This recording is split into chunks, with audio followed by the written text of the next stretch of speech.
Hallelujah, praise the Lord. परमेश्वर का धन्यवाद हो। परमेश्वर महान और सामर्थी परमेश्वर है। मैं आज आपके सामने पुनरुत्थान के विषय पर बताना चाहता हूं। जो सदुकी जो है पुनरुत्थान पर विश्वास नहीं करते, वो व्यक्ति एक समय आ करके पुनरुत्थान के बारे में बातें करना चाहते हैं। बाइबल में लिखा हुआ है मत्ती रचित सुसमाचार उसका 22 अध्याय और उसका 23 से लेकर के 32 पद तक यदि हम इसमें पढ़ेंगे तो एक बातें हमें समझने को मिलता है। सदुकी क्या चाहते हैं? सदुकी के जीवन में ये था कि कैसे पुनरुत्थान के बारे में जानने की बारे में बाइबल इस बात को बताना चाहता है। यहाँ पे लिखा हुआ है 23 पद में, उस दिन सदुकी जो कहते हैं कि मरे हुओं का पुनरुत्थान है ही नहीं, उसके पास आए और उससे पूछा। यानी कि सदुकी कभी भी विश्वास नहीं करते हैं कि यीशु मसीह जी उठेंगे, लेकिन फिर भी यीशु मसीह के पास आए। यीशु मसीह के पास आकर के इस बात की खबर कहता है, क्योंकि यहाँ साफ कहता है पुनरुत्थान है ही नहीं। यानी कि सदुकी इस बात पर विश्वास नहीं करते हैं कि पुनरुत्थान है या पुनरुत्थान पर कभी विश्वास नहीं करते, लेकिन फिर भी यीशु मसीह के पास आता है। क्यों? क्योंकि उसको एक प्रश्न उनके सामने आ गया।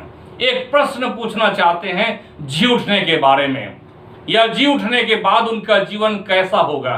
बहुत से लोग जो है जी उठने के बाद के बारे में नहीं जानते हैं। लोग अधिकतर जानते हैं कि पुनः जन्म, लेकिन बाइबल इस बात को बताता है, इस सदुकी ने इस बात को जाना कि पुनरुत्थान के बाद एक जीवन है। इसलिए जो है वो यीशु मसीह के पास आया उस जीवन के बारे में जानने के लिए। और क्या है जानने की राज, मैं आपको बता देना चाहता हूं। यदि आप इस चैप्टर को पढ़ेंगे तो आपको मिलेगा मत्ती रचित सुसमाचार उसका 22 का 23 से लेकर के 32 पद के अंदर में आपको साफ और स्पष्ट रीति से परमेश्वर के वचन में से आपको मिलेंगे। यहाँ पर पुराने व्यवस्था में मूसा के द्वारा से जो व्यवस्था दिया गया था उसमें एक नियम ठहराया गया था। एक नियम यह है कि जिनके पास 5 भाई हो 7 भाई हो, इस प्रकार से यदि हैं और बड़े भाई ने विवाह किया हो और यदि उसके विवाह करने के बाद जो है पति मर जाता है, तो उसकी जो पत्नी होते हैं उसके भाई उसे विवाह करता है।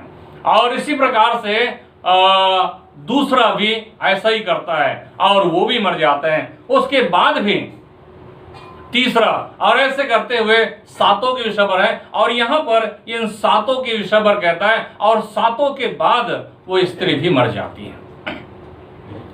उसके लिए एक प्रश्न करने के लिए आया था यीशु मसीह के पास। वो जानना चाहते थे यीशु मसीह के, अर्थात ये पुनरुत्थान के बाद, जी उठने के बाद स्वर्ग में ये किसका पत्नी कहलाएंगे।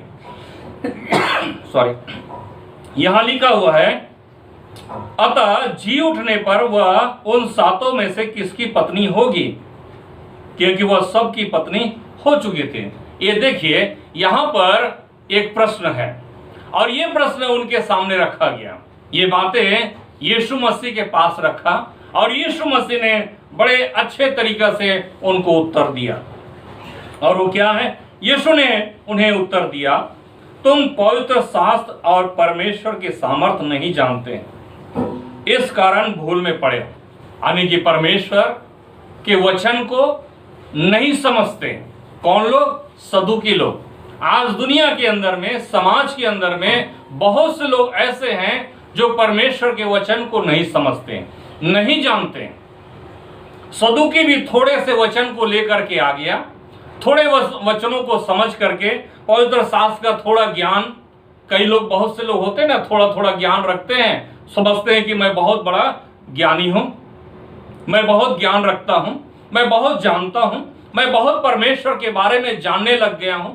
ऐसे बहुत से लोगों के जीवन में ऐसे विचार हैं, लेकिन परमेश्वर का वचन इस बात को बताता है सदुकी उसके बारे में नहीं जानते, परमेश्वर के वचन के बारे में नहीं जानता। इसलिए यहां पर इस बात को कहता है, बाइबल में लिखा हुआ है, तुम पवित्र शास्त्र और परमेश्वर के सामर्थ नहीं जानते। यानी कि परमेश्वर के पवित्र शास्त्र को नहीं जानते और परमेश्वर के सामर्थ को नहीं जानते हैं। क्योंकि परमेश्वर का सामर्थ तो वही जान सकता है जो परमेश्वर पर भरोसा करते हैं, विश्वास करते हैं, परमेश्वर के सामर्थ पर विश्वास करते हैं, पवित्र शास्त्र को पढ़ते हैं। वही व्यक्ति परमेश्वर के सामर्थ को जानता है, परमेश्वर के सामर्थ को पहचानता है। परमेश्वर के सामर्थ हर व्यक्ति नहीं पहचान पाएगा। तो सदूकी इस प्रकार से परमेश्वर के सामर्थ को नहीं पहचान पाए, इसलिए उसने ऐसा प्रश्न किया। लेकिन बाइबल इस बात को बताना चाहता है, क्योंकि जी उठने पर वे ना विवाह करेंगे और ना विवाह में दिए जाएंगे, परंतु स्वर्ग में परमेश्वर के दूतों के समान होंगे। यानी कि यीशु मसीह एक उत्तर देता है, स्वर्ग में कोई विवाह नहीं होगा, कोई शादी नहीं होगा और ना कोई फंक्शन होगा। परमेश्वर का वचन इस बात को बताता है कि कोई शादी ब्याह नहीं किए जाएंगे, कोई वंशवाद नहीं होगा, वहां कोई इस प्रकार से नहीं दिए जाएंगे या किसी दूसरे के लिए मांगने, जैसे आज हम एक दूसरे के घर में शादी ब्याह के लिए जाते हैं और करते हैं, हम इसी समाज में करते हैं, इस पृथ्वी में करते हैं और लोगों के बीच में जाते हैं और हम शादी ब्याह और सारे चिंताओं, समस्याएं और परिवार बढ़ाने की बातें करते हैं। हम ये सब इसी पृथ्वी में करते हैं, लेकिन स्वर्ग में ऐसा नहीं है। स्वर्ग में किसके समान होंगे? दूतों के समान होंगे, क्योंकि लिखा हुआ है, परंतु मरे हुओं के जी उठने के विषय में क्या तुमने यह वचन नहीं पढ़ा जो परमेश्वर ने तुमसे कहा? यानी कि परमेश्वर इस बात की विषय पर हमसे और आपसे कहता है। परमेश्वर के वचन में आपने पढ़ा होगा, परमेश्वर वचन में आपने जाना होगा कि स्वर्ग में तुम दूतों के समान होगे। और यीशु मसीह ने हमेशा इस बात की विषय पर कहा, वरना उसका 11:25 में यीशु मसीह ने कहा, पुनरुत्थान और जीवन मैं ही हूं। अर्थात यीशु मसीह पुनरुत्थान और जीवन है। तो मेरे अजीजों और भाइयों और बहनों, परमेश्वर के वचन को जब हम पूरी रीति से पढ़ेंगे, पूरी रीति से जानेंगे, तब हमें परमेश्वर के पुनरुत्थान के बारे में, परमेश्वर के सामर्थ के बारे में हमें आपको ज्ञात होगा, हमें आपको जानकारी होगा, हमें आपको वचन के प्रति विश्वास होगा और हम इस वचन के प्रति, अपने यीशु मसीह के प्रति, आपके यीशु मसीह के प्रति आपको विश्वास होगा। यदि आप पढ़ेंगे नहीं और थोड़ी सी वचन आपको ज्ञान होगा, आप उसको लेकर के आएंगे सदूकी के समान और कहेंगे वचन में ये लिखा है, वचन में वो लिखा है, वचन ऐसा कहता है, तो आप पूरी रीति से परमेश्वर के वचन को आज नहीं जानते हैं। परमेश्वर का वचन आपको साफ कहता है, स्वर्ग में आप दूतों के समान रहेंगे।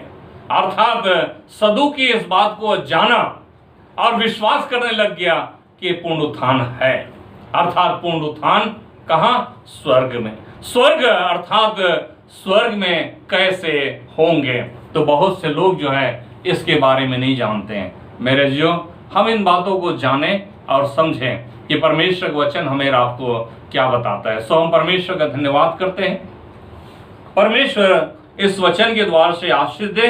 आप सदूकी के समान न बने, परंतु पुनरुत्थान पर विश्वास करें, यीशु मसीह पर विश्वास करें और पूरी पवित्र शास्त्र को पढ़िए, पूरी बाइबल को पढ़िए, तब आपको परमेश्वर के सामर्थ के बारे में ज्ञान होगा।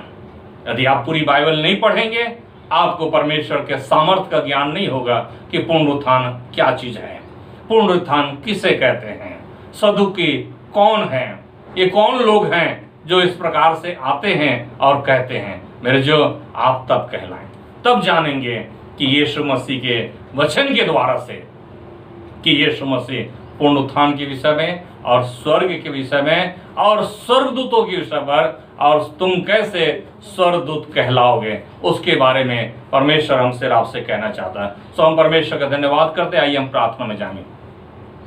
धन्यवाद महान जीवित और पवित्र परमेश्वर, हम आपके पास आते हैं और आपसे प्रार्थना करते हैं। आप पवित्र और सामर्थी परमेश्वर है। आपने परमेश्वर अपने वचन के द्वार से इस पवित्र शास्त्र में से प्रभु जी आपने ज्ञान की बातें सिखाया है, जानने के बारे में बताया है परमेश्वर, ताकि हम सब प्रभु जी तेरे पवित्र शास्त्र को पढ़ें और जानें कि स्वर्ग में मनुष्य शादी विवाह नहीं करते, परंतु स्वर्ग में केवल स्वर्गदूत के समान रहते हैं। मैं और आप भी, हर व्यक्ति जो यीशु मसीह पर विश्वास करता है वो मर भी जाता है तो भी जीता है, लेकिन स्वर्गदूतों के समान रहता है। मेरे जो हम सब यीशु के साथ रहेंगे, मिलेंगे स्वर्ग में। जो परमेश्वर ने एक स्थान ठहराया है, जगह तैयार किया है, हम वहां पर रहेंगे। परमेश्वर हमारे और आपके लिए वो जगह तैयार किया है, इसलिए मैं और आप वहां जाएंगे। ये दुनिया समाप्त होगी, नष्ट होगी, मिट जाएगी, लेकिन सबकी आत्माएं परमेश्वर के पास प्रवेश करेगी। वहां जाएंगे और हम सब वहां होंगे। इसलिए हम इन बात पर विश्वास करें और पवित्र शास्त्र को पढ़ें और जानें कि पवित्र शास्त्र में क्या बताता है। मेरे भाई और बहनों, अवश्य है बाइबल को पढ़ना चाहिए। ज्ञान की पुस्तक है, ज्ञानवर्धक चीजें हैं। यदि हम इसे पढ़ेंगे तो हमारी ज्ञान विकसित होगा और एक सच्चे परमेश्वर की ओर हमारे जीवन आगे बढ़ेगा। हम परमेश्वर का धन्यवाद करते हैं। आप सबको परमेश्वर इस वचन के द्वारा से आशीष दें और हम सब इस वचन में आगे बढ़ने पाएं। हम परमेश्वर का धन्यवाद करते हैं। धन्यवाद के साथ यीशु मसीह के जीवित पवित्र नाम से मान लेते हैं। आमीन, आमीन। God bless you. Praise the Lord.